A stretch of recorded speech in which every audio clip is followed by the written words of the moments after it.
Okay, here we are at the video for our last new concept. It's the last, and it's just a variation on our reference parameters. It's just that now we're going to send a local variable as a reference parameter, which really is more common, and that's typically what we're going to do. So in our little test function here, we've got a main function that's declaring three local variables: perimeter, width, and height.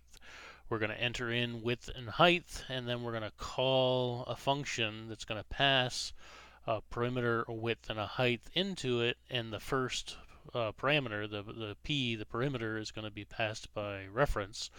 The width and the height are going to be by value. And then it's just going to do a simple little calculation. So we're getting a value out of this function through that perimeter p parameter. So let's go ahead and take a look at the PEP8. So we start out normally. We've got three local variables. Local variables always start at 0, so we've got our 0 to 4. We allocate space for the three variables. We prompt for them. We read in our width and our height. And then we get to our last new command, this move spa.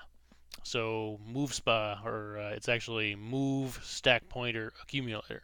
So what this does is take the value that's in the stack pointer and copies it into the accumulator. Now the reason we need to do that is because if you think about it, when we're passing local variables as arguments into a function, we're making copies of those local variables and we're putting them on the stack. And remember, the stack is let me start this. Let me just step into this just so we can have some values in here. So when we get into the stack, remember our stack pointer is something like this FBCF, which is way down here in memory somewhere. And we can consistently say with this PEP8 that we're always going to start at FBCF, and then we're going to put three parameters on here. So the first one's going to go in the first 2 bytes, and then the second 2 bytes, and the third 2 bytes. So when we call this the first time, we know exactly where all these things are. But think about it, with functions, I could be calling this function all over the place throughout the program. I could call this function over and over and over again. Every time I call it, it's going to make a copy of those three parameters and it's going to put them on the stack.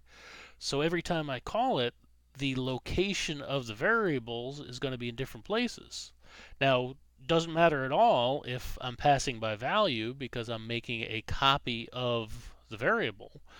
But if I'm doing it by reference, remember by reference I'm passing the address of the variable. So it's not going to be making it's not going to be using the copy to make changes. It's going to be going back to the original variable.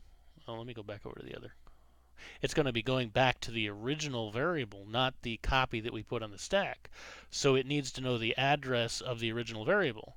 Well, remember, every time I declare a new variable, it's in a different location. So I need some way to actually pin down that location.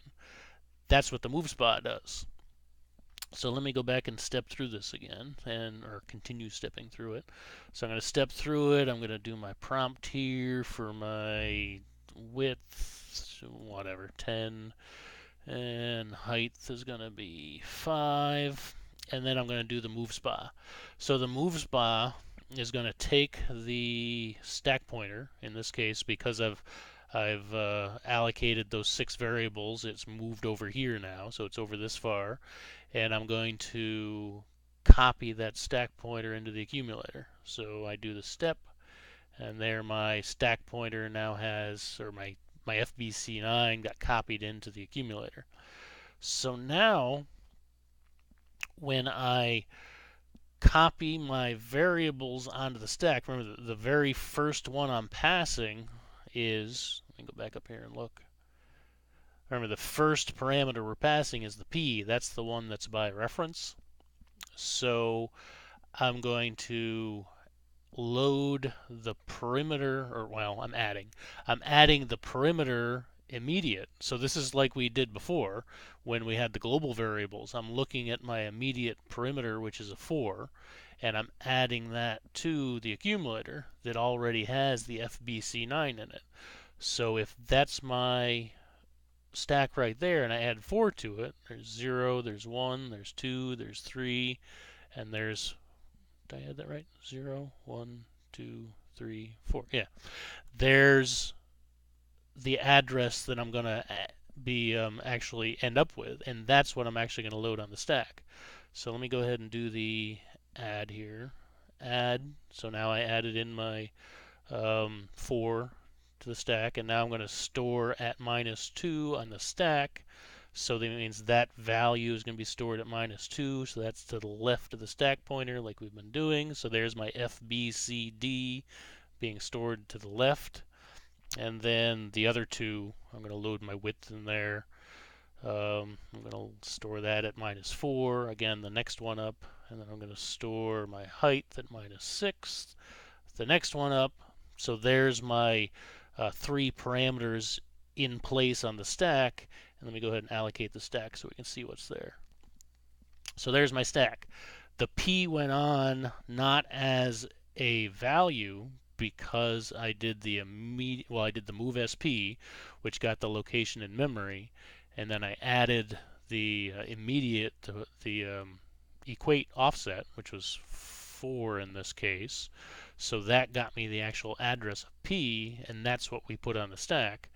And then I did not the same thing. The other two, the width and the height, were both just plain old local variables. So I load those at -4 and -6 just to make copies of them and load them on there.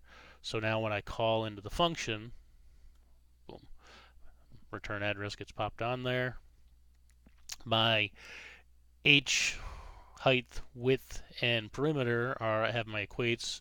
Remember, we had to skip over the 0 because these are parameters. I don't have any local variables, so nothing starts at 0. I skip over my return address. My H ends up at 2, my W ends up at 4, and my P ends up at 6. And, just to say it again, the H and the W were value parameters, so their value actually got copied up here, whereas P was the reference parameter. So I didn't copy the value of perimeter, I got the address of perimeter, and that's what got put on the stack. Now, the thing you got to keep in mind, or remember when you're using these, is because the W and H are by value, whenever I access them, I've got to use S stack relative addressing mode, and whenever I do the P, I've got to use the stack deferred addressing mode to tell it, don't stop and give me that value, actually look at that value and go look it up.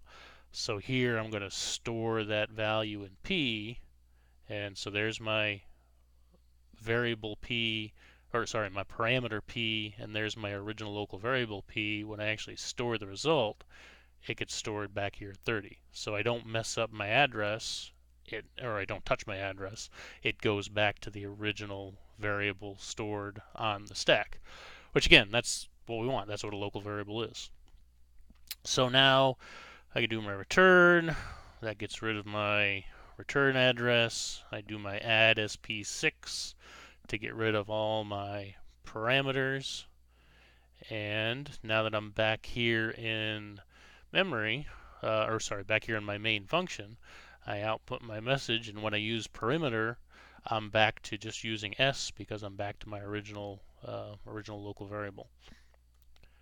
And then the rest of it I deallocate and so on. So the key point here, when you're passing local variables by reference, you've got to make sure, because they're on the stack, you've got to get the stack address first and then add the offset of that variable using immediate to that value, and then that's what you store on the stack. And that's it.